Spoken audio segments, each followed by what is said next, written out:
G'day everybody, welcome to Streamaholics. My name is Lukey and I'm a Streamaholic. And I am the Warship and I'm a Streamaholic.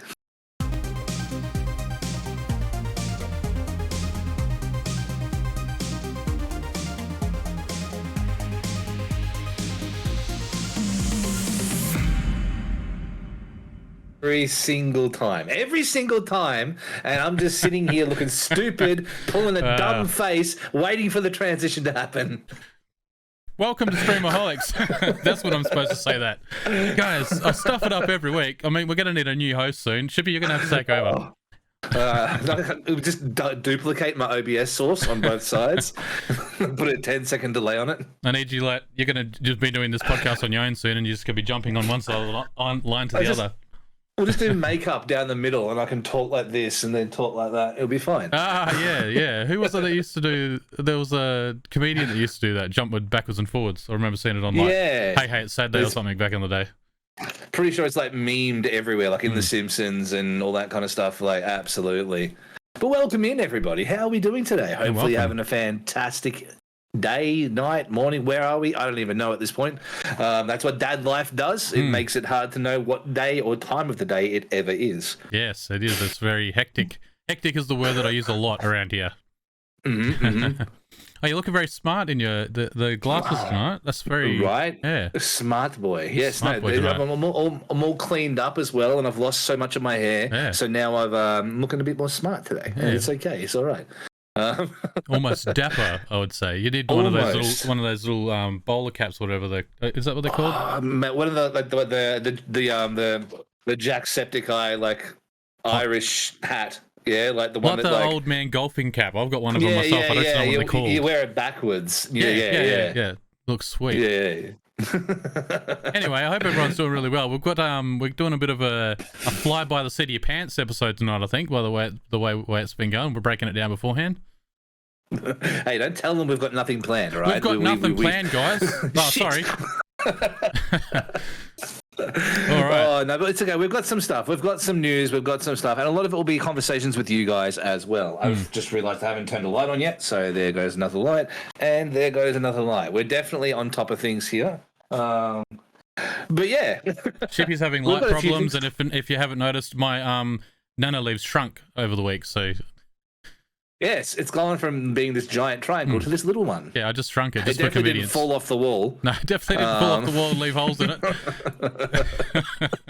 I just shrunk it for convenience. It's just a little bit more compact. Might do something with the rest of the wall now. Yeah. But yeah, so we've got a couple of news topics to cover over today. Talking from my perspective, and I will be doing some conversation in DMCA as well as from the main story we have, and we'll be diving into some stuff that I've experienced recently with bots, and then we'll do a bit of a rant not long after that, and then we'll probably hop into a couple of questions from you guys. Sounds bloody good. Yeah. All right, so we'll get over to the first of our news topics to talk about. This is going to be like I don't know, it's probably a boring stats-based one, but I'm really into the stats-based one, so I'm going to go into the state of the stream. And forgive me, I haven't taken down the notes, but I'm just going to talk about it anyway, just off the top of my head. Basically, the latest quarter results for the state of the stream came out, which gives you all the updates on how all the major platforms are doing in the streaming world over the last quarter. And, of course, the last 12 months has seen humongous gains in all of the streaming platforms, mainly due to the whole COVID situation and people being trapped indoors. And so Twitch and Facebook are continuing that at the moment. They've both increased their viewership still in the last quarter, so they're still going gangbusters. Interesting to note that the amount of hours was keeping up, but the amount of streamers and time streamed had dipped, which means that the viewers must be hanging around, but the actual the amount of streams that are being presented have dipped a little bit. Obviously, some people are returning to normal life across the world, or they've given the streaming thing a go and they're dipping back out again, but the viewers seem to be hanging around there. That's the basic bones of it. The other bit of news there for YouTube is that YouTube has slightly dipped during the last quarter. Apparently, YouTube, that's a thing for them, given that it's the summer in America and a lot of the audience comes from there, obviously, with most platforms, and they're all out enjoying the beach, I guess. I don't know. Yeah. Good. Is that just YouTube, the VOD, or is that as well as the stream side? The stats come from YouTube Gaming Live. They put that in there, so it's just the YouTube Gaming side of things. So just the streaming side of things? Yeah, they've actually I always wondered that as well, and I'm sure I read it before that it was actually live streams in this article that I read here on what do you call it? Esports, sorry. Esports it would be. And they've got it in there as YouTube Gaming Live. So I assume that's all like live streams.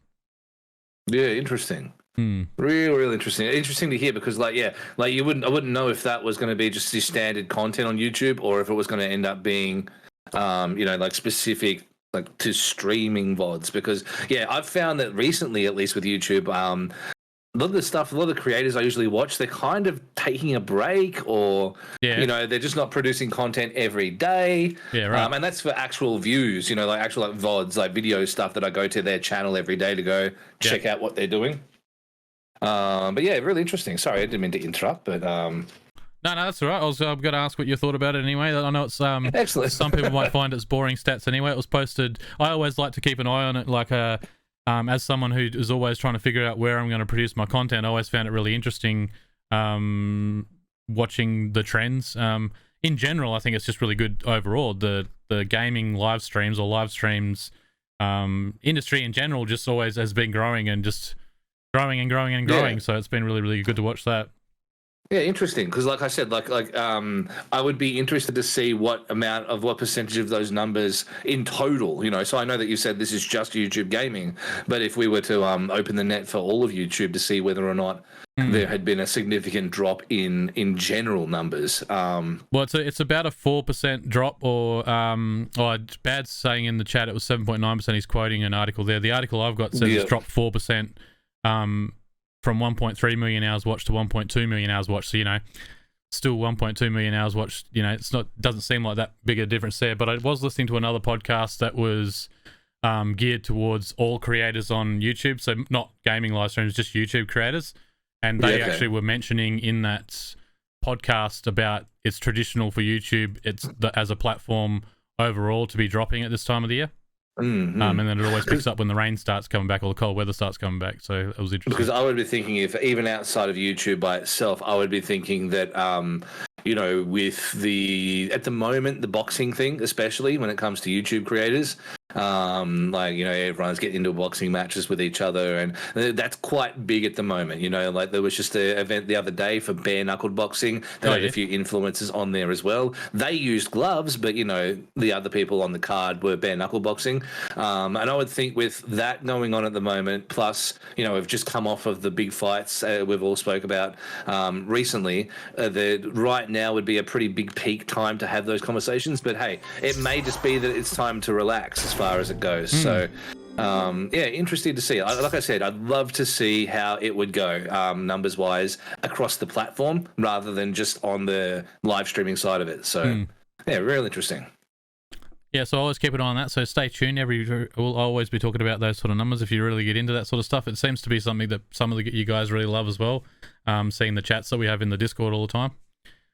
So did you have a piece of news? Do you want to go backwards and forth with the news here, or do you want me to? Yeah, we'll do it because my other one ties into your rants and stuff later. So. Yeah, okay, cool. Well, this one may be a little bit of a short one and maybe a little bit of a long one. It kind of just depends on what everyone's perspective is. But something's come across my desk in the past couple of days, because obviously we have the Anchor Club and we have the stream team in there, and within that we kind of, everyone kind of gets around each other. Everyone's sort of a part of the same community there. And one thing that I've found is that we're getting a lot of reports of bots. Like an amazing amount of bots coming through right now. And these bots all have these strange names like click me, don't click me, 1, 2, 3, click me. And if the second that you actually click these things, that's where the problem lies, because following and unfollowing, it's whatever. It's frustrating, sitting here and all of a sudden you've got a welcome to the Anchor Club notification going off back and forth every time it happens. That's frustrating. But the thing that's actually bad is that when those bots go live, if you click on those bots while they're live, I'm getting reports now that they will actually snag your IP address. So I don't know how it works, but I would assume it would have something to do with if user X visits page, then take note of what the IP address they came through in. And obviously, when you get down to internet security and privacy, that's where you have a lot of problems. Now, obviously, we're not sponsored here by anyone like, NordVPN, but absolutely get yourself a VPN. That's the number one thing I recommend straight off the bat. If you don't have one already, you should definitely get one. Only because, you want to be able to alleviate these situations, because this is the first dip in as far as like IP theft goes from a bot perspective. It's only the beginning. And everybody knows that the best internet protection in the world is about 3 months behind the best hackers, the best people who want to manipulate the system. So we are constantly in an uphill battle. We will never be at a point where we can 100% protect ourselves, but having a VPN in place will go a long way towards that. Not clicking on these things when you see them, recognizing them as being bots as well is another big one too. There's currently a Reddit thread going on that has a lot of information on there. That's just on r/Twitch, so it will definitely be worth having a look at if you are a streamer, even if you're not a streamer, and you'll follow for following people, because people do that. They're like, oh, thanks for the follow, man, I'll follow you as well. Or they'll see someone come in with a follow on someone else's stream, and then they'll go and follow them as well. So you're at risk as well. If you're just one of these hella amazing people who are supporters of streams, and you come through and you're like, you know what, I'm gonna follow everyone who comes in and follows Shippy, for example, just because I want to do a nice thing. I want to support those people who support what we do here. And then that person goes live, you're done. If you click on that link, you're done. Like, they've got your IP address. Once they've got your IP address, they have access to pretty much everything. With an IP address, especially with the way that technology works and Google Homes and everything works, depending on how crazy advanced your house is, and trust me, for me personally, I want to be able to say, okay, Google, and it does everything for me. Don't stop it. I want it to be able to do pretty much everything for me. So if you're in a position like that, where you've come through yourself and you've set up like your locks to your house, or locks to your safe, or whatever it might be, all of a sudden, IP address, they've got all of that. It's all there. It's all open, and you're pretty done. So be very, very wary at the moment, unless you're having direct personal interaction with a streamer or someone coming into the chat. Don't just go willy-nilly follow and view them. Like, that's something that I can suggest as well, because right now that's a big issue. And like I said, if it is just starting now, then it is truly the tip of the iceberg, and we are in for a whole amount of pain, because it's the beginning. Like thing is that every time, so they may have only just figured this out. Who knows? Probably not. But they may have only just got to the point where they understand this. You give them a month's time, and it'll be 10 times worse. So hopefully Twitch gets on top of it and then does the thing they need to do. But it is scary. So be very wary who you follow. Make sure to have genuine interactions with everybody that you do follow on Twitch. Whether it's just like hey man, how you doing? Doing well? Yeah. Do you stream? Nah, man, I don't stream, but I follow streamers. Cool. I stream. Because there's a big difference between that and, hi, I'm following at the Warship. It is a good channel. I enjoy game you play. Please follow. You can tell when those ones aren't legit. It sounds like a dodgy email sent from someone in Nigeria, then it's probably dodgy. We get them in stream as well, though. Crazy. Everyone has seen Want to Be Famous. If you're a streamer, everyone's seen Want to Be Famous. So I love it when Want to Be Famous drops in. It gives me a bit of content there for a little bit. They actually insta ban on my stream, because I've got a couple of things that work, scripts that work in the background, thanks to a few friends, where if they use specific keywords in a specific order, the bot instantly bans them, because nice. It can get disruptive when 100 of them all pop in at once, like follow bot attacks. I had one the other day. I've actually for the month I've got a 2,400 increase in followers or something this month, because I think I got hit with about 1,800 on a follow bot. Yeah, right. For this month alone. So all of a sudden this month looks awesome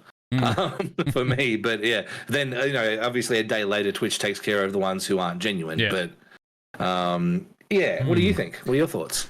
Well, it's all very scary stuff to me, because I'm not very tech orientated or savvy, so I don't really know a lot about all these things. So when you're talking about the they're dropping into your chat, is there a physical link that they're putting in as a comment that you've got to click on, or is it literally clicking on their name?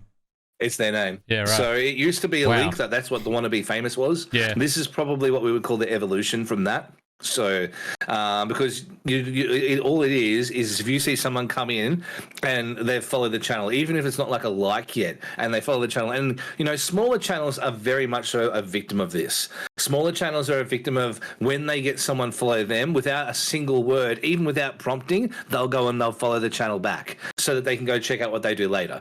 To every one of those people, put a hold on that for a bit. That's all I'll say, because if you're getting these people come in and they're pushing that out there, you might not even realize they don't say a word. You might be doing your thing and not even realize that they never spoke to you at all. So then when you log on to their stream to have a look at what they've done, right. You might just be doing that out of the kindness of your heart. You might be just like, he's got one viewer and I only had like 2 or 3 viewers when I was on stream. So I'm going to go in there and I'm going to give them that, one of these ones as well. Yeah. And then you go in there and all of a sudden your IP's gone. Yeah, and you're gone. That's it, guys. That's it for me. I am not watching any more streams on Twitch. I need to protect me VPN. So that's something that I need to get onto too, is getting one of these VPNs. And so that's just can you explain just in case there's someone else in chat who, like me, I kind of vaguely know what they are, but can you explain it better what a VPN is, just for us tech illiterate people out here? What that sounded like was I know how VPNs work, but just in case someone in the chat doesn't know, maybe you should just let them know for me. A VPN essentially, everybody has like a IP address, right? The IP address at a very baser level, and this might sound incorrect to anyone with a brain when it comes to streaming or when it comes to technology and everything, but your IP address is essentially your network, your own personal location, your computers, your Wi-Fi, all that kind of stuff all falls under your IP address, your internet, right? Now, from there, that is essentially like if I had your IP address right now and I could remote into your computer. So I could directly remote into your computer without even you needing to give me permission. So what it does is that everywhere you go, you leave an imprint. Yeah. Essentially, you leave an imprint of that IP address, because chats need to go they need to go back and forth. Like the page needs to authenticate that you're a real person, so that then it passes it back and forth. So every website you visit essentially keeps like a log of that kind of stuff. Now, most do it in a secure manner. Obviously, they block certain elements out and things like that to protect everybody. So don't go not visiting any websites, but like they'll be like XXXXXX10 or something. Like they will block it. Essentially, what it is though is it's your presence in the online world. And we're having a VPN. What that does is that takes your IP and just muddles it up. It gives you a whole bunch of other numbers. So rather than having your actual address, it gives these websites and these forms that you might need to sign online and all entering your Facebook password and all that kind of stuff. It gives it a false, jumbled up name. So like at a really, really baser level, that's what it does. And let's see, like obviously we have eye rolling in the stream because I'm trying to make it as simple as I possibly can. But essentially what it does is it protects your address from anybody being able to see what your actual address is. Yeah. Nice. People obviously. Yeah. So exactly right. So the websites use cookies to remember you rather than your IP address specifically. But when it comes to like having your physical identity, your network identity online, it prevents that from being shared. Basically hides your actual identity, as in your computers or your IP identity, to the rest of the world. Yeah. So it essentially makes it so that you are less likely to be able to get like your actual information given. So it is very scary when it gets done. Obviously, you see a lot of things like email addresses asking for it and things like that. Like, older people get the people calling up and saying, "Oh, can you just give me your IP address? I need to do some work on your computer."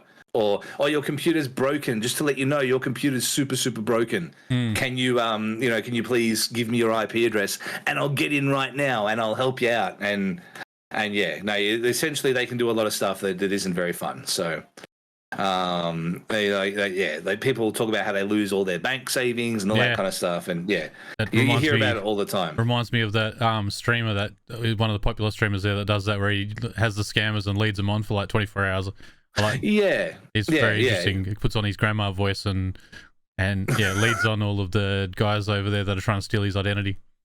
I've actually heard of that from the Jim from Jim there in the chat. I've actually heard of that happening as well, where people will give a virtual machine out, that they're pretty much left in this this negative void of like this pretend machine. So they think they're in there getting all your information and everything, but none of it leads to anything at all. Yeah, right. But a VPN essentially just masks your real identity online.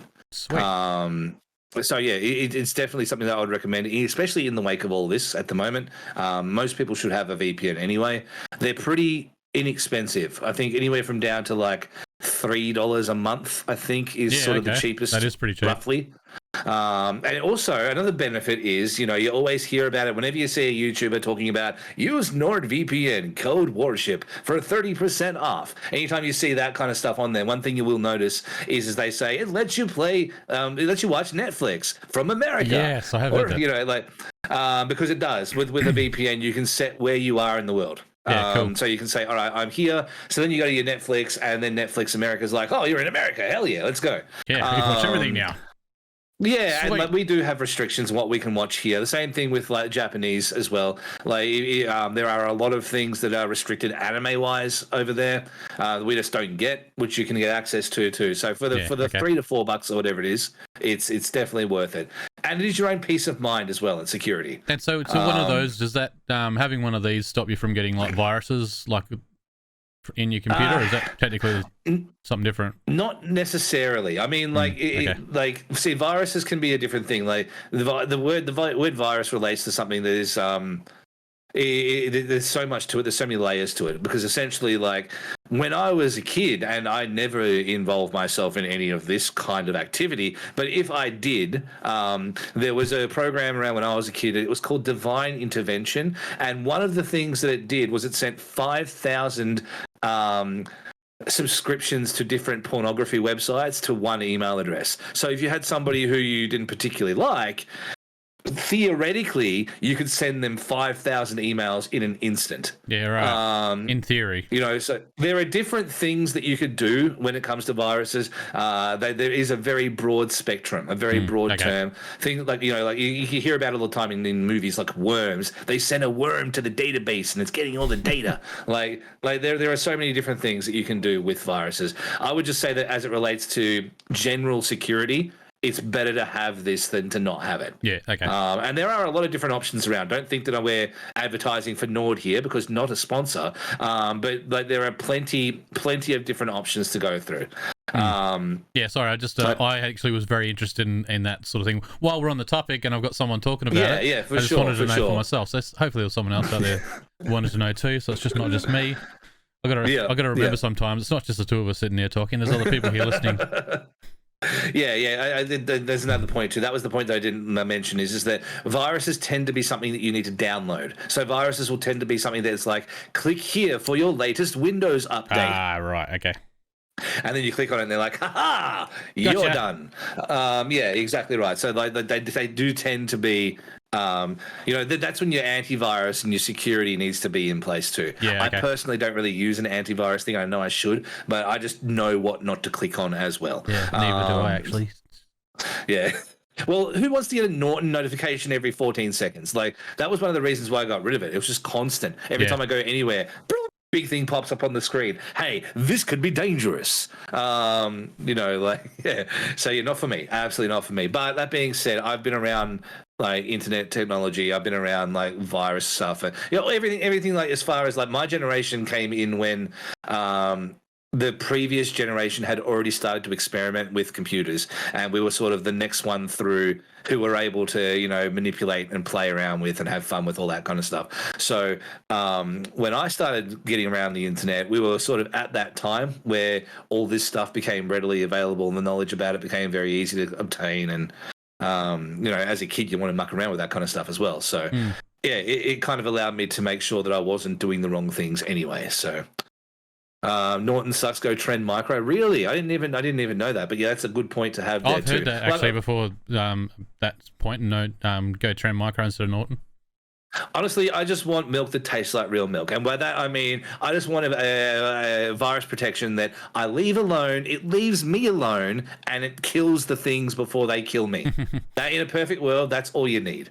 I think what I got told about Trend Micro is that, you know how well, I'm talking like 10 years ago, I had a laptop that had Norton on it and it used to just run like really slow, and it just got really, I don't know, the Norton program apparently was like making my laptop back in the day like run really slow, and as soon as I switched to Trend Micro it was a bit better.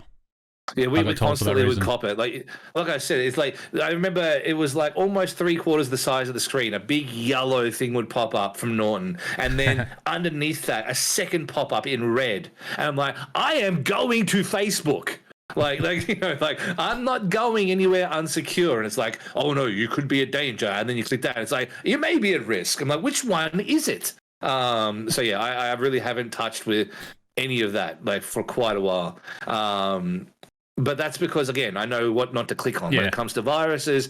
You know, when it comes to one thing I'll always check, and this is a good thing for anyone to check, is check the CC and check the BCC of any email you get. Check who's being sent to. Unless it's being sent to, you know, you and just you, maybe it's not authentic. Maybe follow up with the person first. Like, because a lot of times you get an email that'll be like, hey, you need to do this right now. If you don't, your personal account will be at risk. Click here. And you're like, oh shit, really? But then if you look at it and all of a sudden it's sent to 4,000 people, and you're like, okay, no. So yeah, I know we got to a little bit of the old computer security thing here for a minute. But yeah, really at the end of the day, what it all boils down to is, with these bots, don't click them. And if you do click them, don't click them when they're live. Yeah, please don't Stay safe, because peeps. you're going to be in trouble. And so, just in amongst all of that, a totally random topic that I got out of that I don't think we've actually covered before, and it's got nothing to do with actual bots, but just follow for follows and people that do follow for follows. It might be something we can touch on at some point. Absolutely. I don't know if, like, now's the time. Do you want to talk about it now? I think that's a good topic to touch on. Yeah, how's your perspective when it comes to seat of our pants? We might as well just pull some subjects out of the air. We are sort of just kind of doing whatever we're doing, but what's your perspective on the whole follow for follow thing? Well, mine, I think it's I shouldn't say, I don't know what your opinion is going to be of it, but obviously we've been told for a long time that if you see people coming along saying, "Oh, follow me and I'll follow you back," it's like an Instagram thing. I've seen a lot of people that do Instagram influencing talk about it as well, but it just doesn't matter. It doesn't mean anything. It's not worthwhile doing. If you're worried about how many followers you've got over like actual engagement that you're getting, then you're looking at the wrong stats, is my opinion on it, basically. Yeah, no, honestly, look, it's true. And from a baser level, I think you're absolutely correct. So there's nothing worse to me. And, you know, I have mods in the chat right now who will vouch and ban if it happens. Yeah. But when people come into my stream and they're like, oh man, can you raid into me? Or, oh man, can you follow me right now? And if that stuff happens, like, no, you get out. Just get out. It's amazing. Because we don't need that here. We do not do that here at all. What we do here is we do connecting. We do community and friends and focus on that stuff. And that's how you win with what we do on the streaming platform. It's not about having the most numbers, although sponsors will tell you otherwise, which is garbage. Follow for follow is a good practice if you want to support your fellow streamers. So if I go into someone's stream, like for example, I go into Bestia's stream and I'm like, oh yeah, Bestia, I love Bestia. Bestia's cool. I'm going to drop a follow. Bestia looks at me and he goes, oh, Shippy's in here all the time, man. Shippy's cool. I'm going to follow Shippy as well. That way I can support what Shippy does. When he gets online, we can hang out and we can talk. That's the right kind of follow for follow. Yeah, that's the kind like of follow proper for follow. networking. Yeah, where you invest in each other and you network with each other. That's the correct one. I've always said my number one rule when it comes to streaming is be the person in chat that you want to see in your chat. And that's pretty much what that means. So it's like, yes, all right, I'm going to go into someone's chat here I haven't spoke to them before. And I'm like, what's going on there, caffeinated bish? How you doing? What are you doing? Drawing a picture of Shippy. He's pretty cool. And you go through and you talk to this person for a bit and then you follow them. And then, you're like, all right, cool, I'll speak to you later next time you're online. Now, they may follow you back that time. They may, or they may say, you know what, no, I won't right now. But then the next time, I'm like, hey, you're still drawing that Tangelo Warship? That's a cute picture. And then they're like, oh, shit, he's come in a couple of times. Boom, here's a follow. And then I go online. And then all of a sudden, we've got Caffeinated Bish come into my stream saying, what's going on there, Shippy? What are we doing today? And then that's all it is, because I've set a precedence in the way that I've spoken in your streams. Yeah. I've set a precedence in the way that I've communicated and interacted. So that automatically in here, there's sort of like an imaginary obligation for you to want to have the same kind of conversations because you want to keep the conversation going. And that's honestly the best way. That, as far as a follow for follow thing, that works. Pretty much what you just described there. That's what I'd call networking.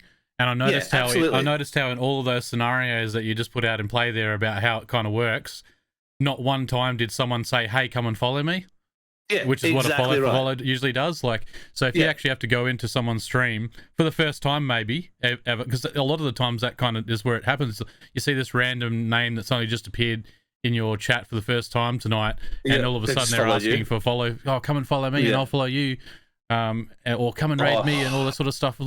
I don't understand how you can start your streaming journey. And I know some of them just don't know. They're just innocent and just don't know how the industry works. And maybe they think that's how Shroud got to where he is because he jumped into everybody's stream, jumped into 4 million people's streams and asked them to come and follow him. That's what you do. Yeah.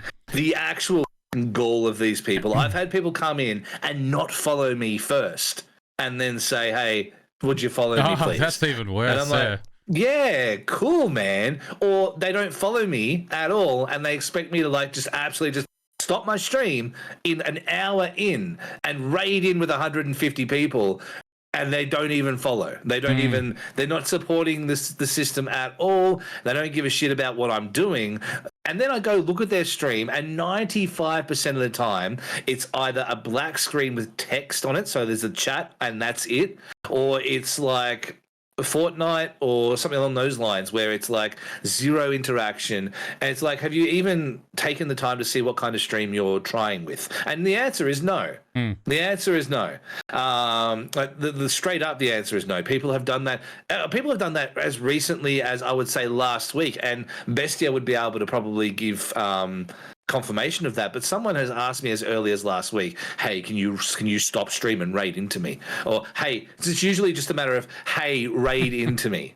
That's all it is. There's not even any conversation. It's just Wednesday last week, there you go. It legitimately just, hey, raid into me. Hey, get that's the only answer you can give.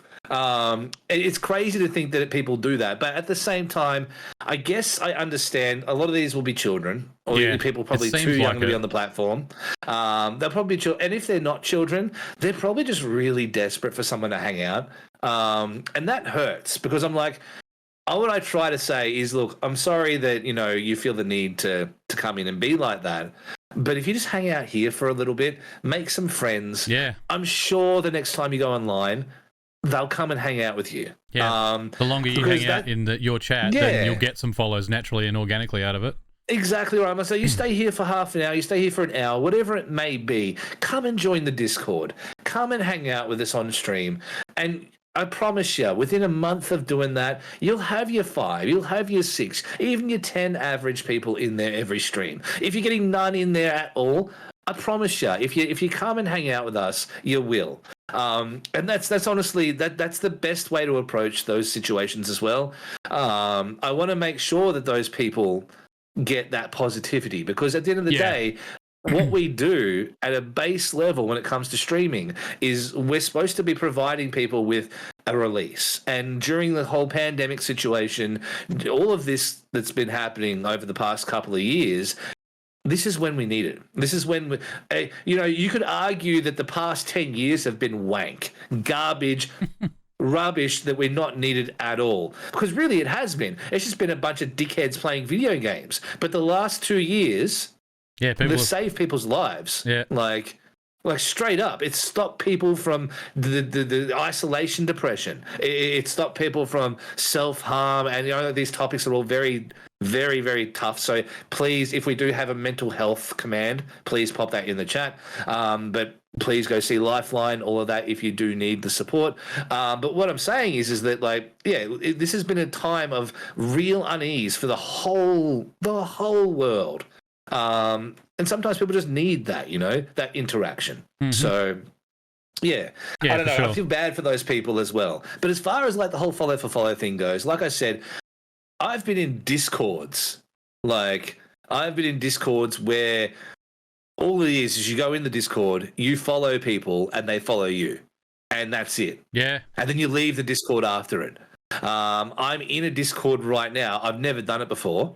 But I've been in a Discord right now where they gather people at a certain time of the day and they all raid across without an actual raid. They just all go, all right, guys, let's get in a Discord chat and let's just all go follow this one person. And they do that and then they leave. But it's there to sort of promote positivity and get people those views and those follows, even for a few minutes.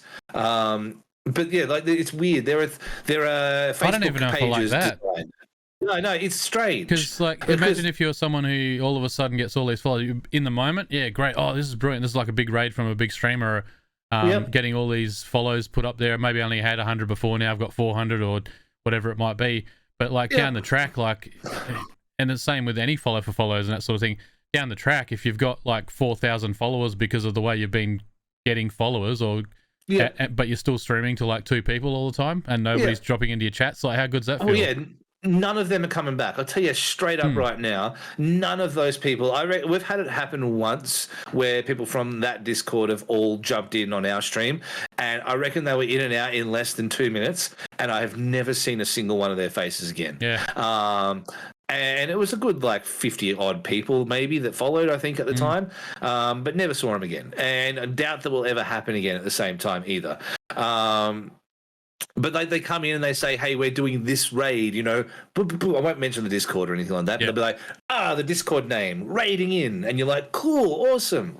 And then they never come back. And that sucks. And it's the same as there's Discords that are specifically designed for follow.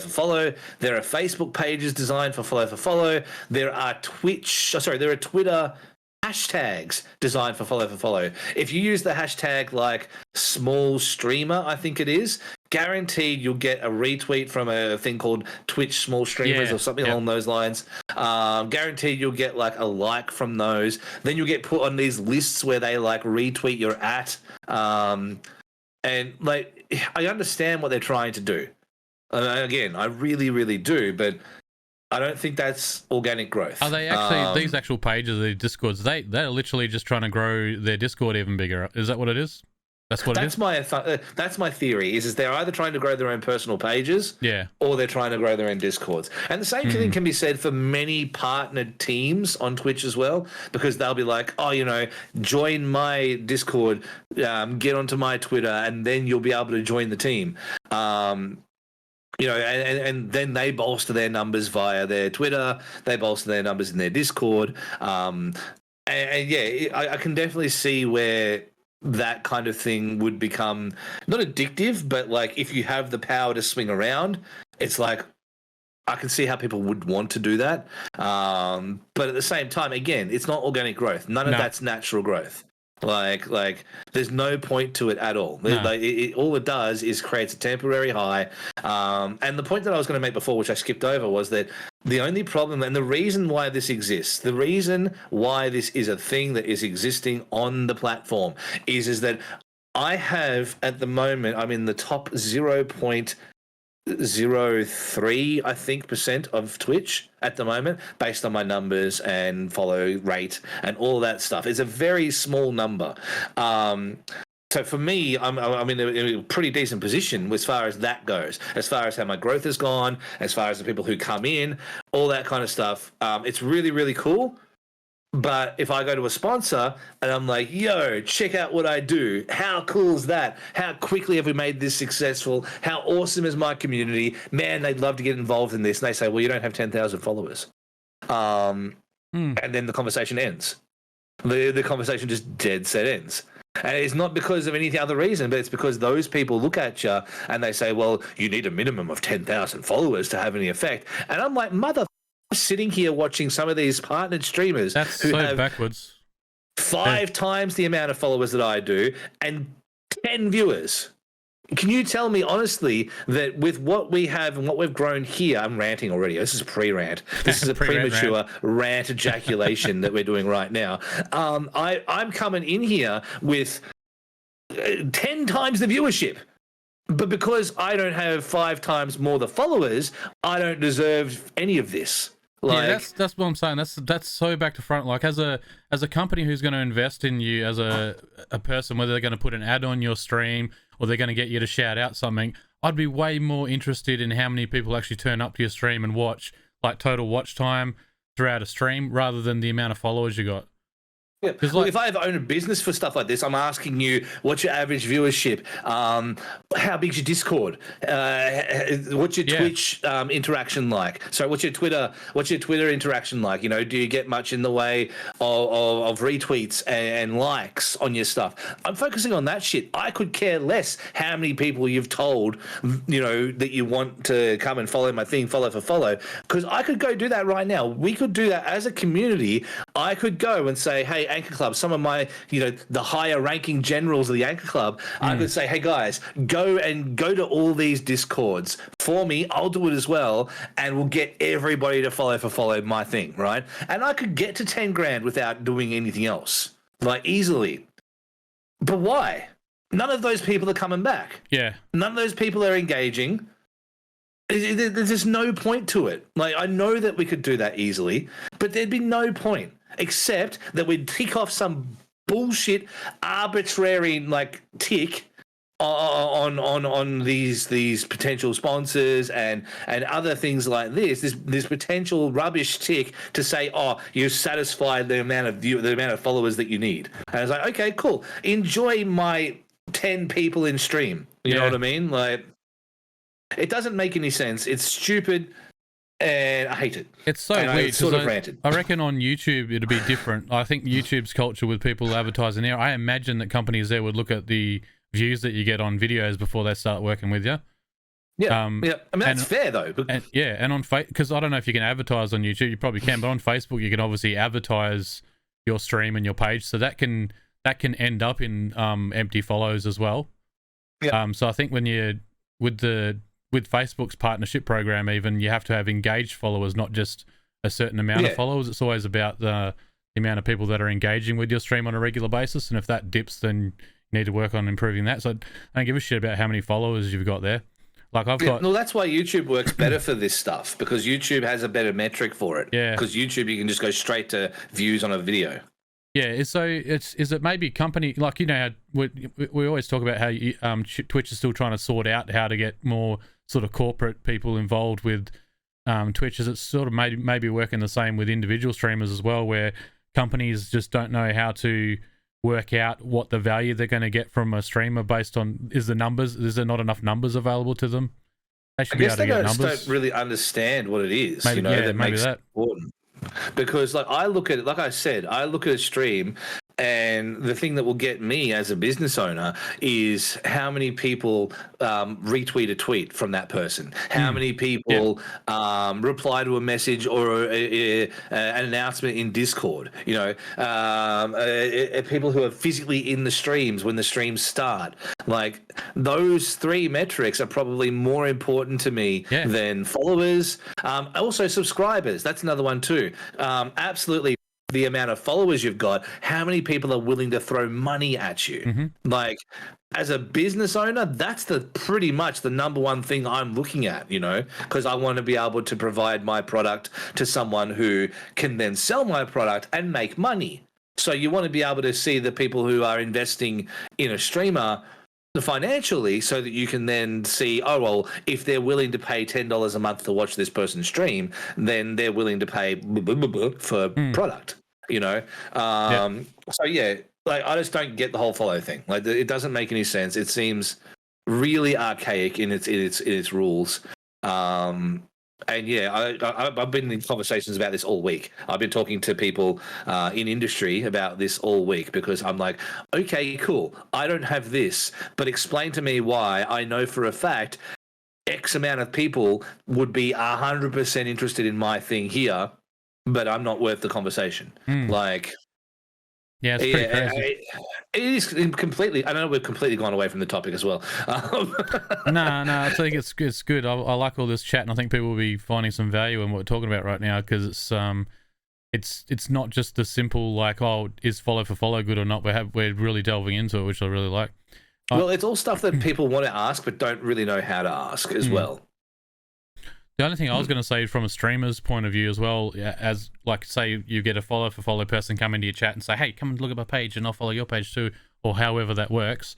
I think it goes back to what I said originally at the start in terms of my mentality towards it. Like, I don't give a shit about how many followers I've got. Like, this is where I'm confused as to why companies care about it. Like, I don't care how many followers I've got. I've never even really looked at the followers that I've got.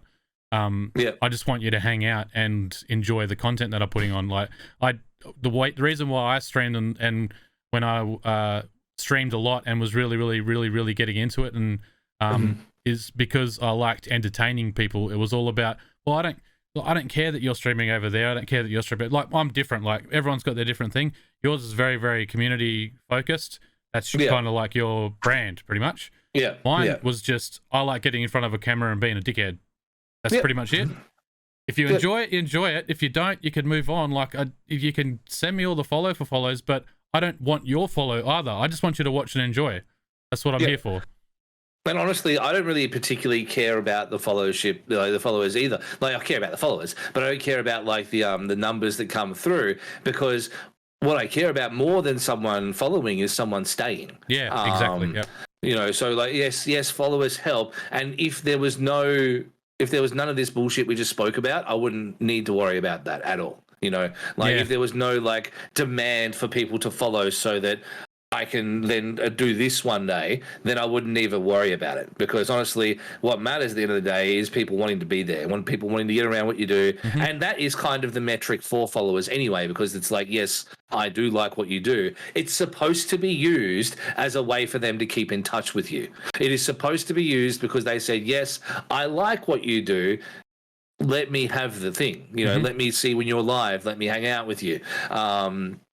And like that's what it's supposed to be, but it's not what it ends up meaning to companies and even to other streamers. Like, there are times where I will talk to people and they'll be like, man, I can't believe you're actually talking to me. And I'm like, I am legitimately the same person that you are. I may have a few more people following me or watching my streams, but I am legitimately the same human being. I am very, very similar in every single way. There is no need for me to not want to speak to you. And then as we grow, that mentality doesn't shift.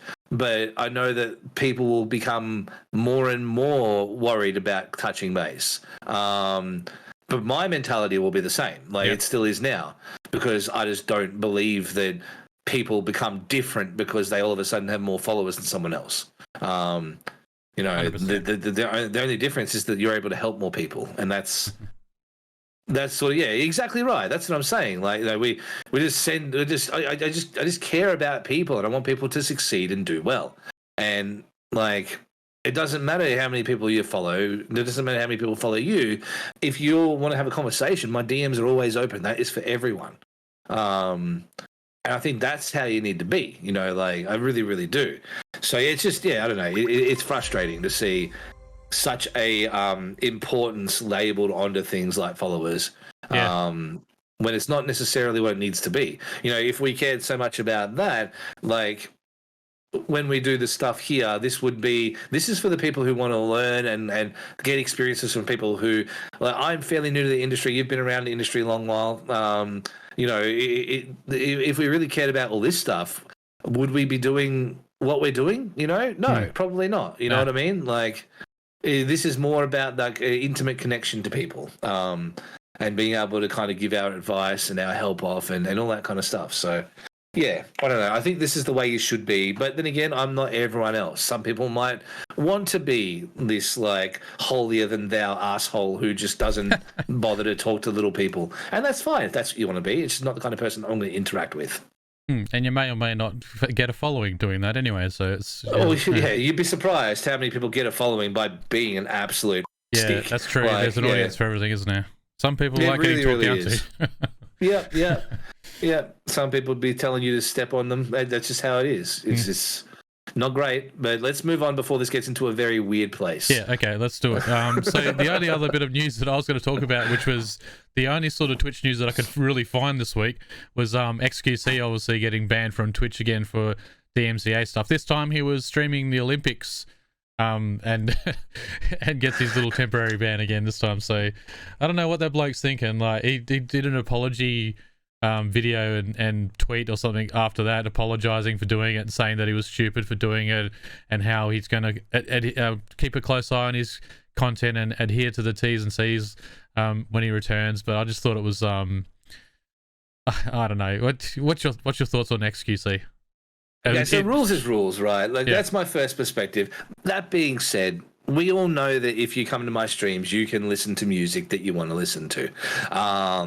Yes, there is a difference between a content creator with 100 people in their stream to a content creator with 400,000 people in their stream. Yeah. When you are at that point, you should really know better. Like you really, really should. He's been caught before. He's been in trouble before for all of this kind of stuff. It's pretty obvious to me that if the Olympics is on, you don't stream it. Yeah. Like at a baser level, if the internet has taught you anything, and the experiences you've had on Twitch has taught you anything, is don't stream content you don't own. And yeah, it's what can you say other than I don't know. It was just he got a ban. He got a ban. And all that will mean is that people will be talking about him like we are right now for the next 5 to 10 days. And then he will continue to do what he does when he gets unbanned. Yeah. And then we'll move on to the next one. Like, honestly, at the end of the day, it doesn't hurt him at all. It probably even elevates his brand more. Even if he got perma-banned, he would take his ball and he would go straight to another platform, and that platform would succeed based purely on the viewership he would drag across. Like, he's in a situation where he doesn't need to worry about what he's doing or saying on the platform. Do you reckon he doesn't need to? So, I don't know. I don't know where to fucking start with that dude right now. So he gets his bans, but the reason why he keeps on doing it is because he gets a free little holiday and some publicity out of it, and he'll be back again in 4 or 5 days. Like, and Twitch, he knows that Twitch aren't going to perma-ban him, not for something like that, because it's too much of a cash hog for him. Yeah, he makes too much money for him. He makes way too much. And that's the thing. At what point do you become untouchable? Like, people would argue that Dr. Disrespect was untouchable as well.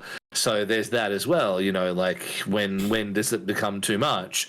But I think these little sort of indiscretions, they're not going to get him perma-banned.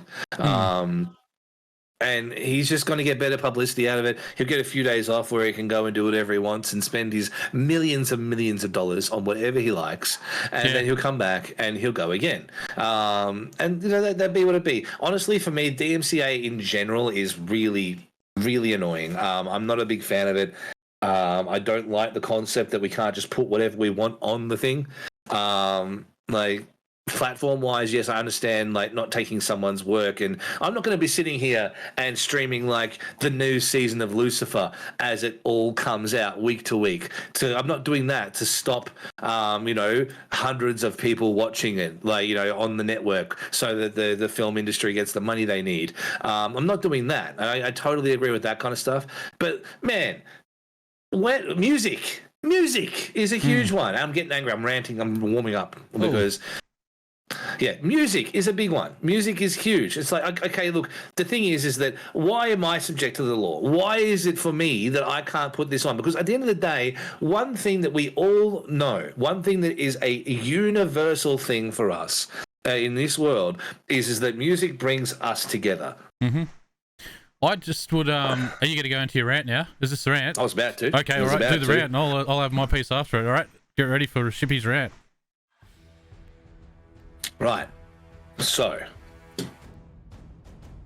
music is something that we all do. It's something that we all love. It connects everybody together. It gives us all, pleasure. We sit there and we're like, I can resonate with this song. I can resonate with this band. This band saved my life. This band kept me from hurting myself. Whatever it may be. I just like listening to it. It makes me feel fun or happy in summertime. Whatever it might be. How come I'm subject to your bullshit laws? Why in America, because you've got your rules against listening to particular copyrighted music, does it affect me here? It shouldn't, because at the end of the day, I know that I can provide better content on my streams, better content on YouTube, wherever it may be, with this stuff. And honestly, why? What's the difference between? So you know what's going to happen is people are not going to listen to the one song one time on my stream and go, oh well, I'm never listening to that song again. I don't need to go buy the song. I need to go buy the CD. Everything's on Spotify anyway.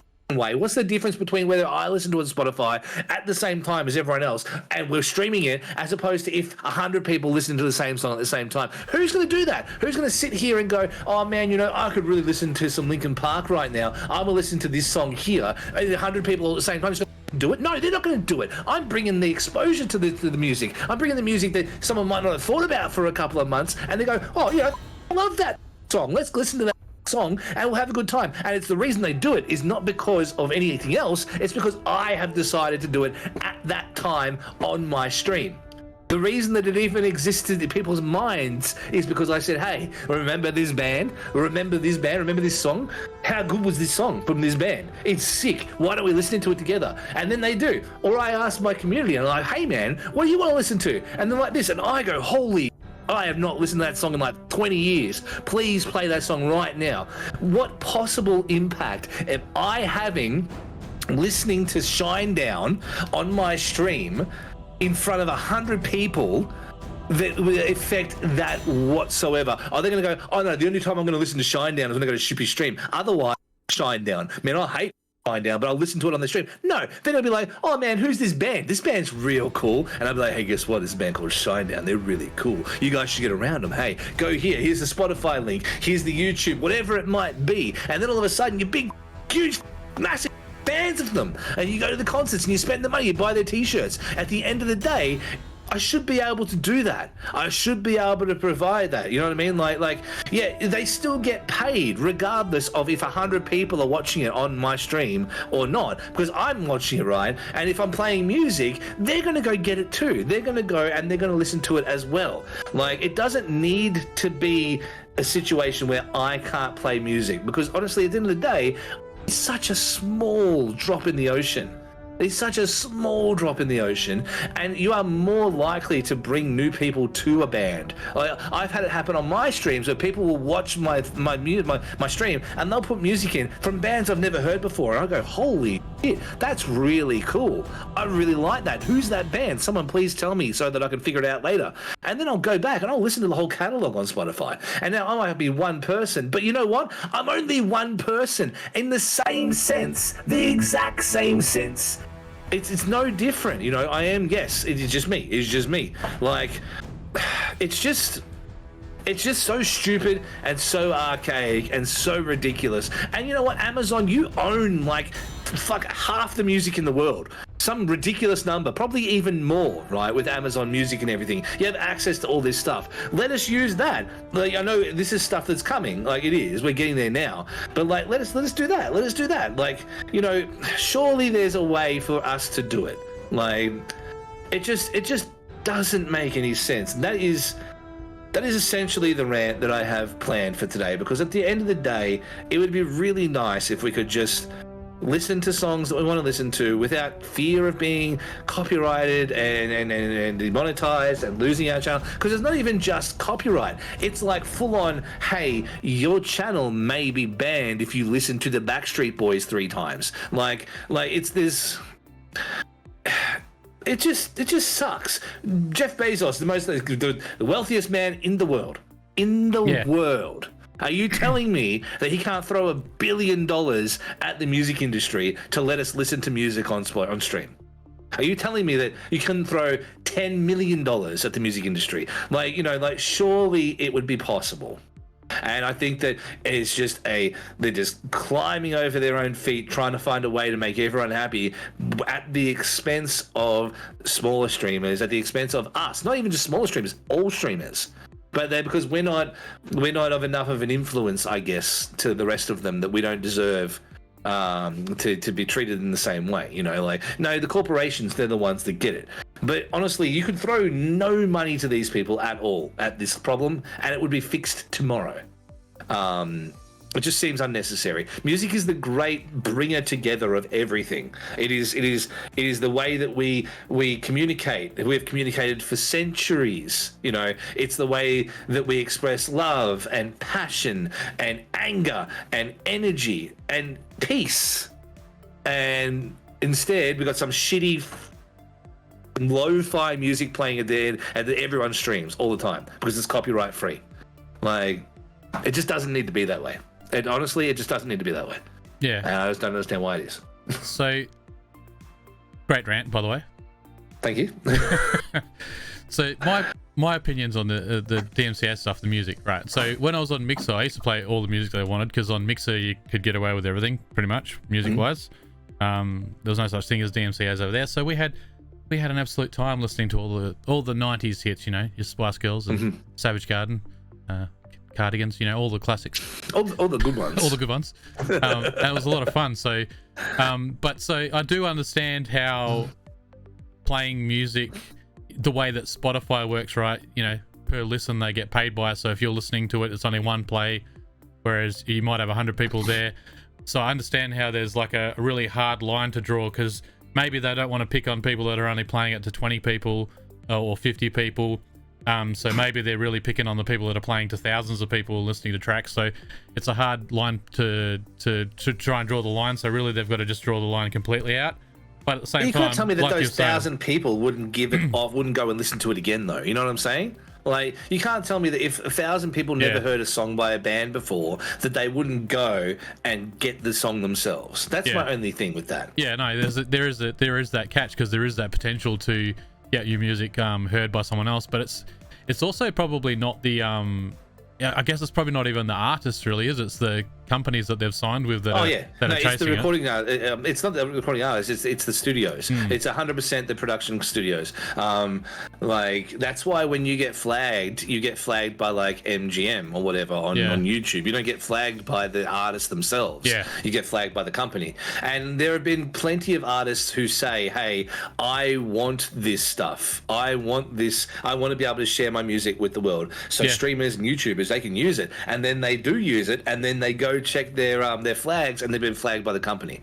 Like, well, how shit was it that Metallica was playing their own music on fucking Twitch and got DMCA'd? Yeah, exactly right. So I'm with you with the Jeff Bezos thing, like the Amazon. I don't know if that's how you say his name, but that's how I'm saying it. Jeff Bezos.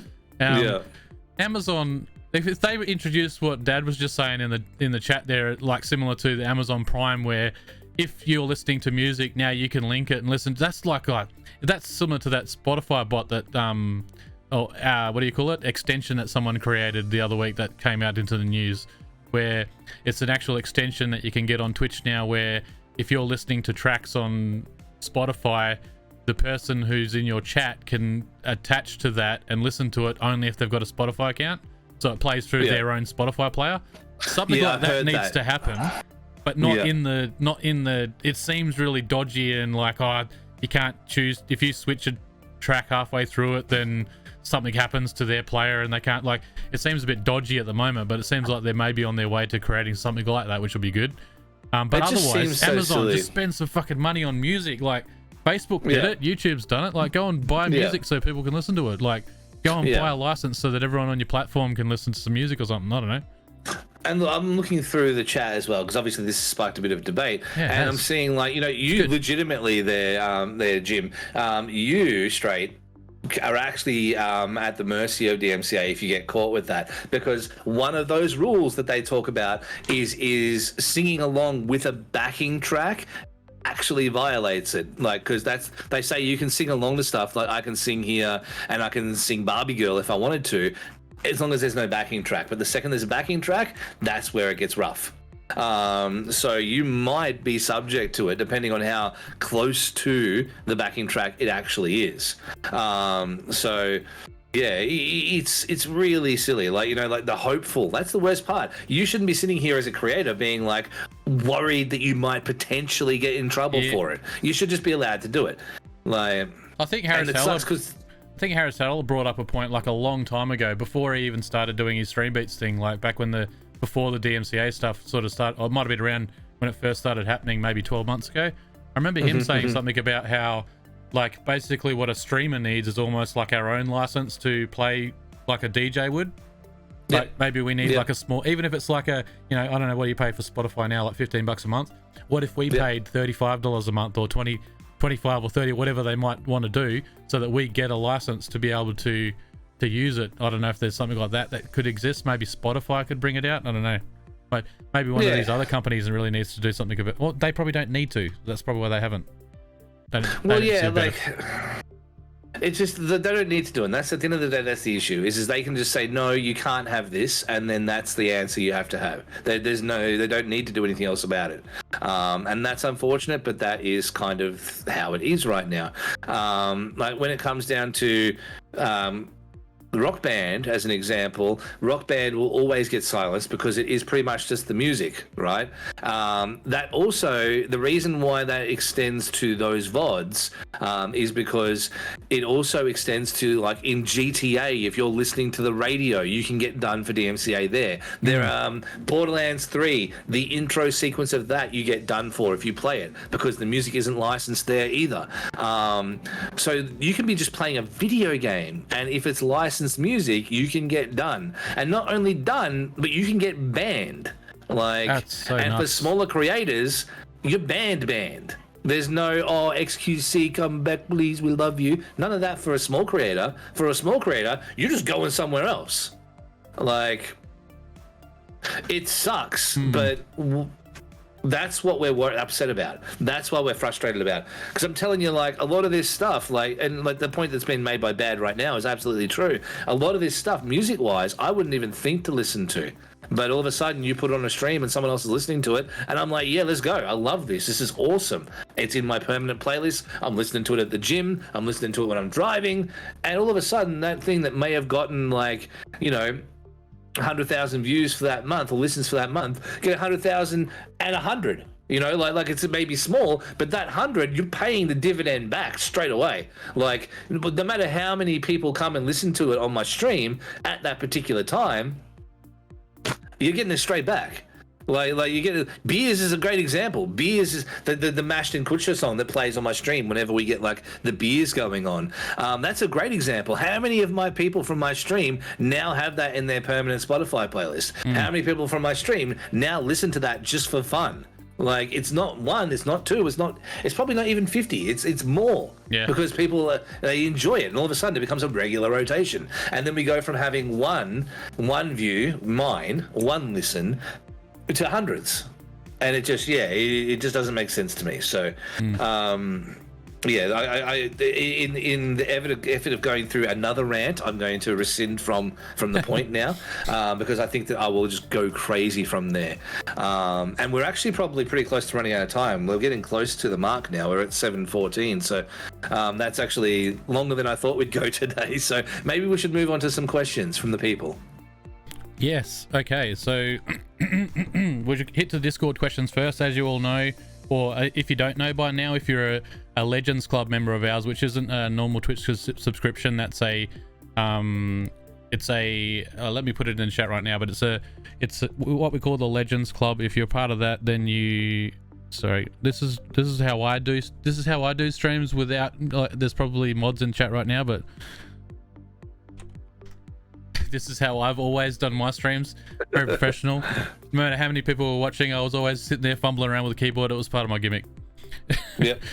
So if you become a part of the Legends Club, you get all sorts of different benefits. It's more than just a Twitch badge, and it's more than just emotes in chat in here, and you get special section of the Discord.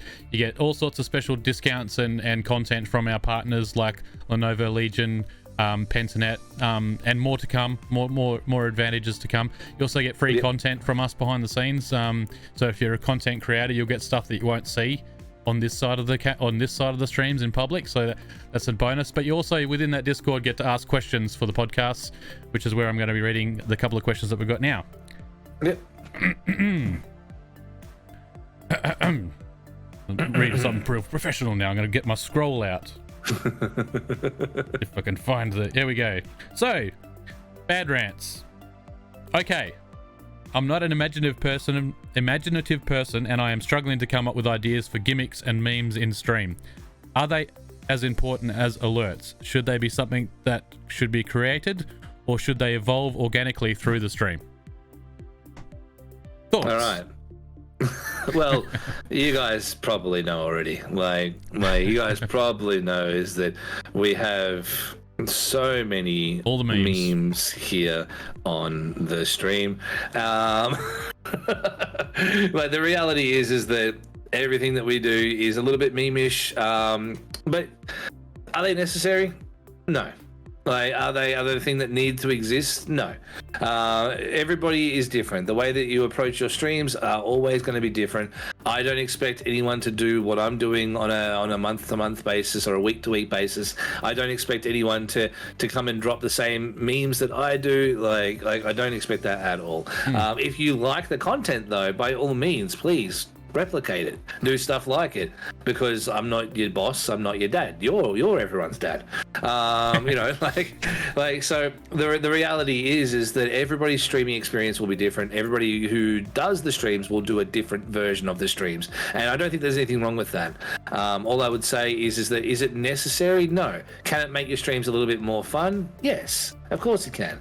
But it doesn't need to be there. Like, I think that what you do in particular with your stream, the memes that you have in place, like your own customized alerts and everything, they're awesome. Like, I wish that I had that across the board. So, I think that's really, really cool. And I would consider just doing that. I really like the way your setup looks. I really like how clean it is.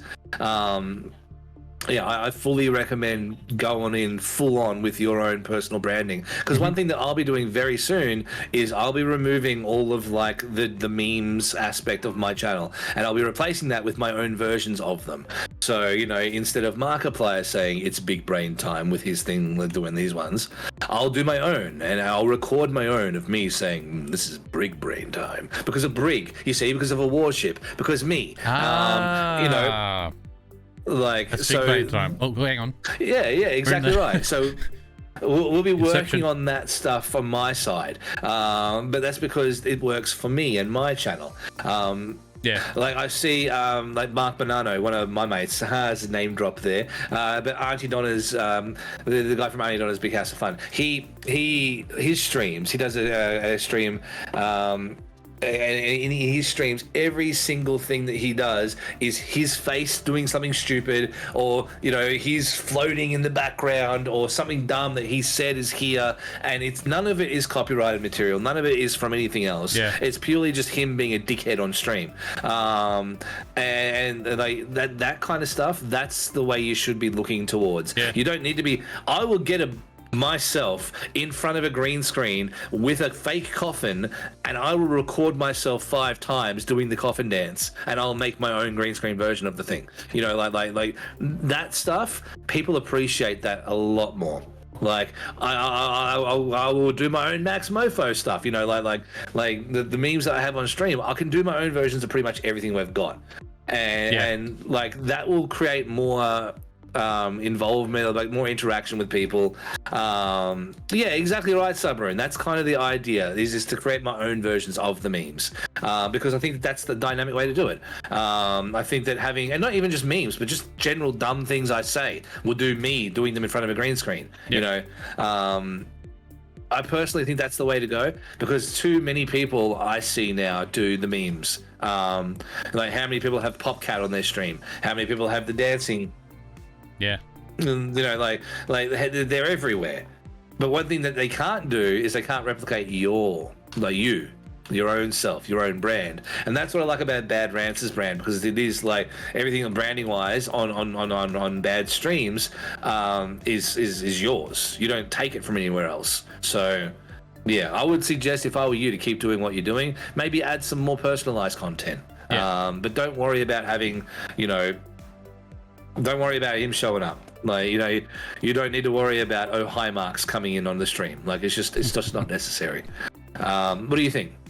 No, I'm 100% with you there. I was just going to say the same thing about doing your own sort of personal stuff, not copying memes that you see all over the place.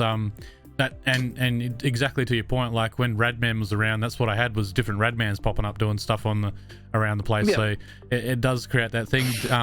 Demi Lardner's another one that I like watching, who's hilarious. It does all of her own sort of stuff that comes up on the stream. She's a comedian from over in Victoria that streams. So you watch all those sort of people that are very creative with what they do, and they're very funny.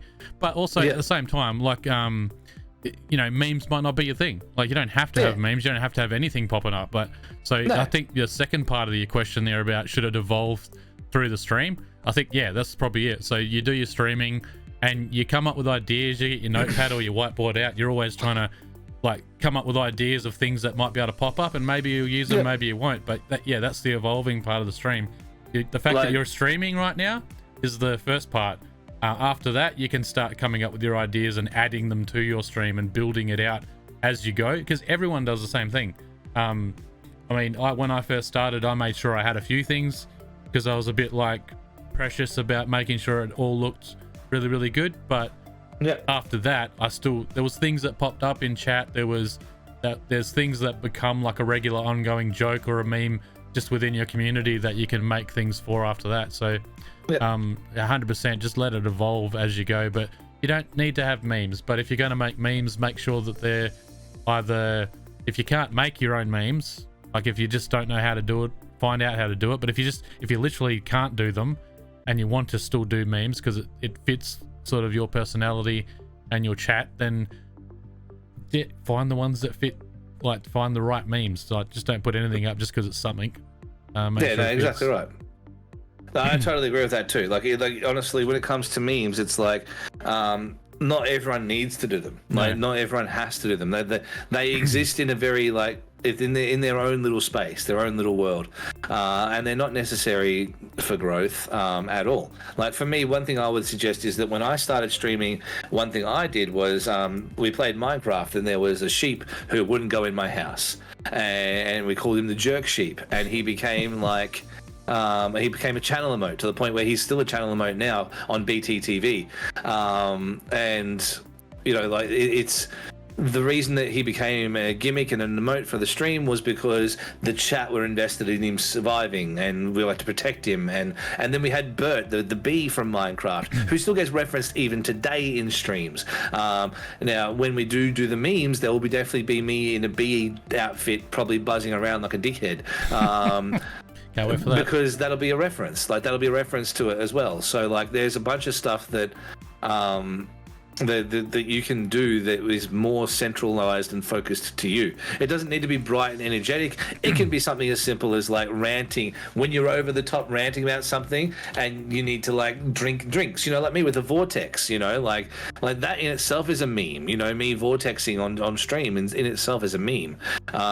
So there's no reason why I can't put that on there and have like a vortex compilation pop up from every side of my screen whenever someone claims it, like a bunch of different ones from different angles and all that kind of stuff.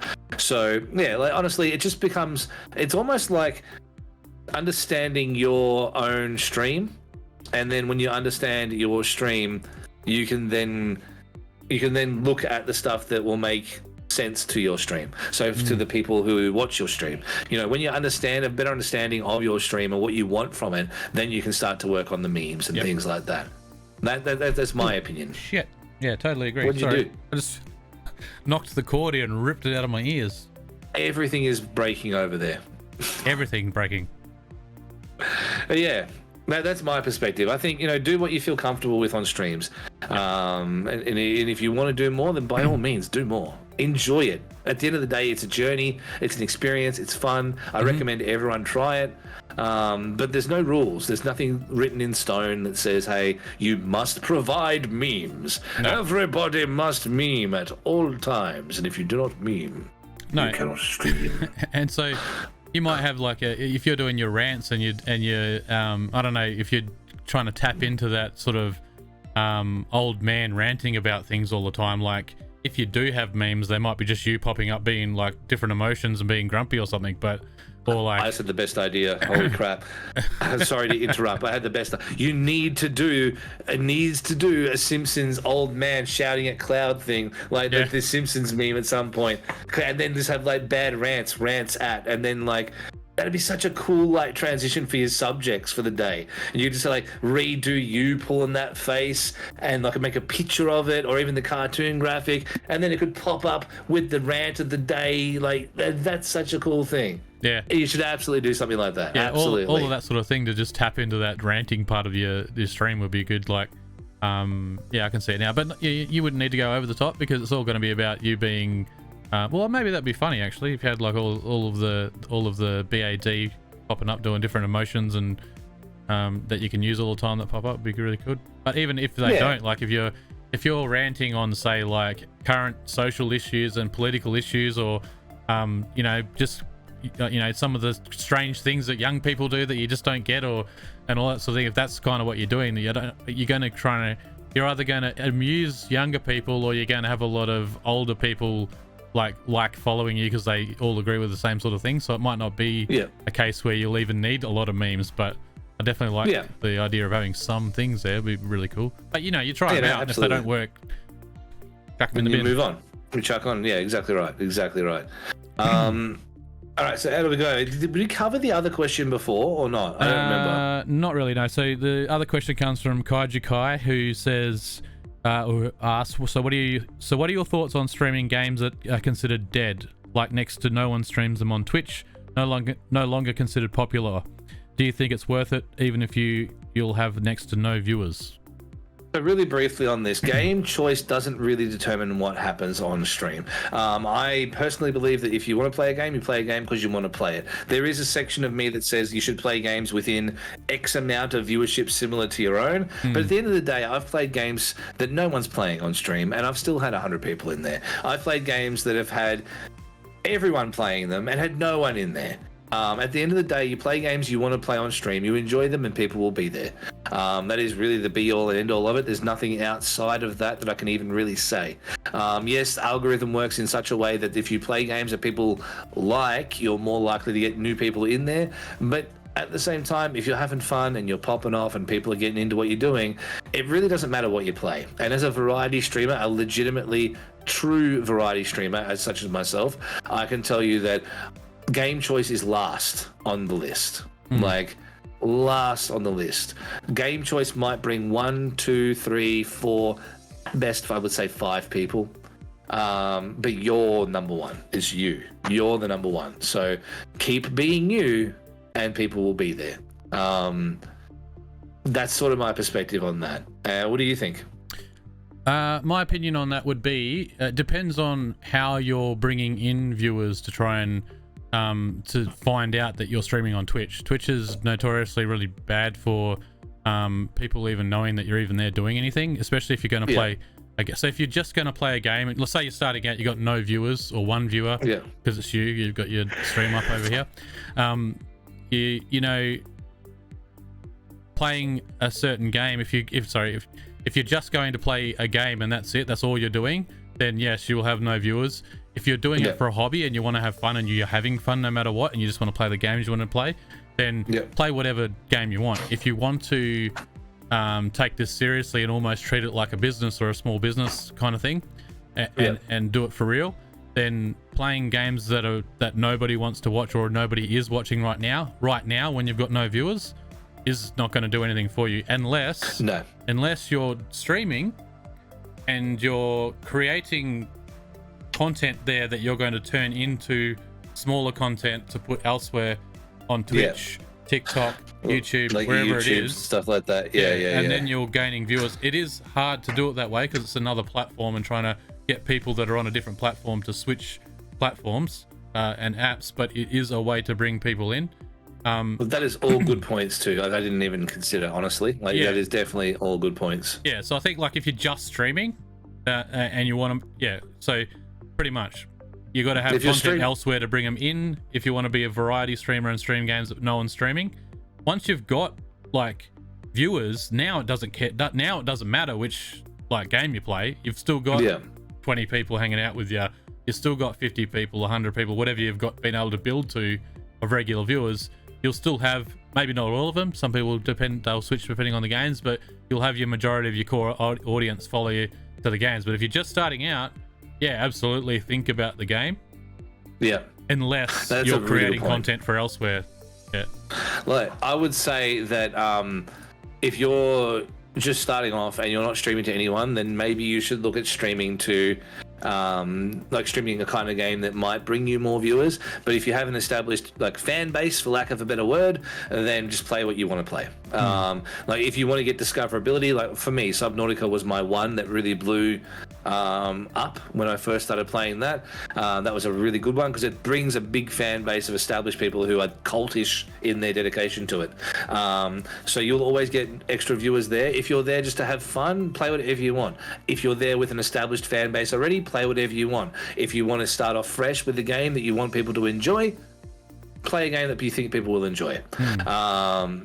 That to me makes like the most sense. So yeah, I think that's kind of, I think we're in agreement on that perspective. In saying that, I just popped into my head just now. If you've got nobody watching you, it probably doesn't matter which directory you choose to start in, because you can start in a directory where nobody's watching that game and you'll get no one watching you, or you can start at the bottom of a large directory and no one's going to watch you. So on top of that, my main thing that out of all of that is find out how you're going to bring people to your stream to let people know, hey, this is what I do over here. Do you like this? Yeah. Like, Yeah, exactly right. That's what I'm saying. Like, yeah, I definitely agree there too. Is that either way though, you probably have more of a chance if you're playing a game that some people might be into as opposed to a game that nobody's into. Yes. So I'd definitely. say pick your battles and go for like a lower game if this is the scenario we're dealing with, you know, like a game with like 20 people watching, 30 people watching, whatever it might be, and start there. If you are aiming to grow your channel, then go for more. If you're aiming to just play, do whatever you feel comfortable with. Yeah. That would be my stuff. So I think that's kind of where we're at with that. Yep. Submarine just posted a question in here as well. With game graphics becoming like mini movies, will we have to be careful with what content is, as in R18 games and such? I mean, we already are to a big extent. Like, I believe that, like, you know, Cyberpunk has got dicks swinging everywhere. So does Conan, for example. You can choose her heft and girth in Conan Exiles. So yeah, there's no real. You can't be doing that on stream. You have to do the censored version of that on stream. But yeah, it's an interesting perspective. What do you think? So with Cyberpunk, were you allowed to? Did you have to put on a safe version of that to stream it, or I don't know? There is a safe version that you use for that as well. Yeah, because one of the first things you do. Did you see dicks on Twitch? Not that I saw. No, I did not. Because no one was playing because it was broken from day one. That's true. But yeah, no. From as far as I could tell, like there is a censored version. I did play it on release, and you do have to censor it because it is very graphic and very, very realistic. So yeah, I don't know. I think that we're kind of already in that world now because games can look like movies right now. You know this, like, you know. It's only a matter of time before a big AAA company comes out with like a remastered Leisure Suite Larry where you have to do the actual stuff. It's only a matter of time, you know, so... It always interests me, like this, it fascinates me when we kind of touched on this with the hot tub stuff like a few weeks back. Like, it fascinates me that people are worried about nudity and... perceived sex scenes, or if you've got, as long as you've got it written, as long as you're in the stream as a mature audiences, I think you should be fine. But it's so fascinating that we talk about, you know, sex scenes or seeing dicks on stream, or I know that people have got in trouble playing GTA. It's fine to go into the strip club, but if you spend the entire stream just in the strip club, then they can ban you. But if it just happens to be part of your game and you naturally do the strip club part and then back out into the world, apparently you're right. But but in saying that, you're allowed to go and shoot people in the face and do all sorts of other horrible things. Oh yeah, Or Call of Duty, Mortal like Kombat you could, fatalities. yeah, and FPS or like any sort of that. You're allowed to play with guns in games and that, but it's nudity that people have a problem with. That just fascinates me. Like Scorpion fires a hole through the middle of someone, and their heart falls down where the hole was into the hole, and he harpoons through it. Like, is that not more offensive than like boobs? Like, you know, seeing someone be like torn limb from limb, is that not worse than, you know, a couple of tits on screen? I don't know. I think it is worse, but people have a problem with hot tub streams. Yeah, that's the one that gets the flag, not the, you know, the straight up murder. Like, and look, there are some very questionable murders in games as well, like very close to touching on mental health stuff and like real passionate crime stuff as well. And that's all fine. Don't worry about that. But as soon as you show even the beginning of an areola, you're done. Like, you know, you're done. Like, this is how I look at it. Like, if my 12-year-old son was going to walk past a TV screen and I'm watching Twitch, I would much rather he happen to glance over and see someone sitting in a bikini on a pickle in a pool than look across and see all sorts of gore and horror and stuff going on. Like, see someone's lungs pulled out their asshole on stream. No, absolutely. So it just fascinates me that's where we go with when we talk about what should be allowed on stream and that. But yeah, no, definitely. But yeah, I think that's kind of the thing there. That's kind of going to be like my final word on the whole thing is that it seems really strange that would be the tipping point. You know, is that where does the difference between on like boobs in the game, like, you know, Grand Theft Auto, for example, versus boobs in real life? Like, what's the distinction there? Is it because they're not real, or is it because or I'm telling you, most of them not real anyway, and not streams neither. Like, you know, what's the deal here? Like, where's the line? But yeah, like at the end of the day, I think that we should just be allowed to enjoy, and this comes back to the DMCA rant. This comes back to everything. This is that let us enjoy what we do here, because I feel like we all get stuck with these rules and regulations, and then slowly but surely the experience of Twitch and the experience of streaming gets so watered down that we're going to end up being so batshit bored with it that no one's going to want to do it anymore, and then we'll be back to television, and you know, it's just. This is not the way forward. The way forward is accepting that things change, accepting that times change, that entertainment is different now, and just letting us do the things that we do. Because we're trying to express. It's a form of art. We're trying to express ourselves. Let us do that. That's all I'm asking at the end of the day. Agreed. Oh, that was an interesting session today there, Lukey. It really, really was, because we did come in on the seat of our pants. Yeah, I think we did pretty well, given we didn't really have a lot there. Exactly right. So, Lukey, as I ask you every week, where can they find you on the internet? Oh, thanks for asking me. You can find me everywhere. You can find me at Lukey Bangerz everywhere with a Z on the end. So if you go to Twitter, Twitch, Facebook, Instagram, anywhere, Lukey Bangerz, exactly like that, with a Z on the end instead of an S. Shippy, yes, please tell me we can find you at the Warship everywhere. No, we can't find me at the Warship everywhere, because stupid Twitter is still stupid, and that's where you can find me on Twitter. But the thing is, though, is that one of my people got in touch with the owner of the Warship name. Really?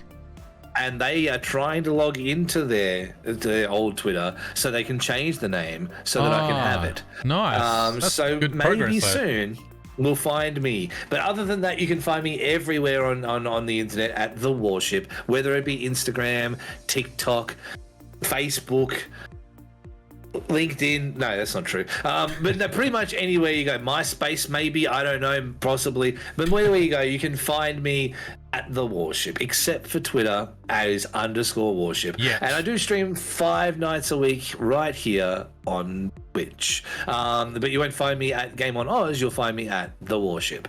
Get around him. Not there. No OnlyFans. I will get bashed. Understand how much I get bashed? Not going to happen. Bashed.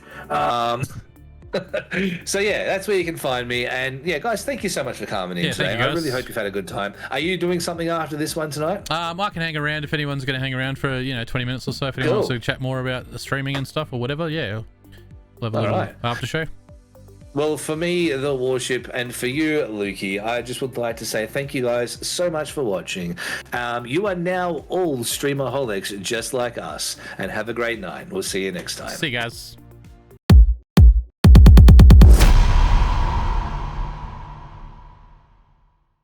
Hey, thanks for watching the show. Have you clicked the subscribe button yet? Have you given us a thumbs up and maybe commented on the video too? Have you done that yet? Have you done it? Oh, cheers.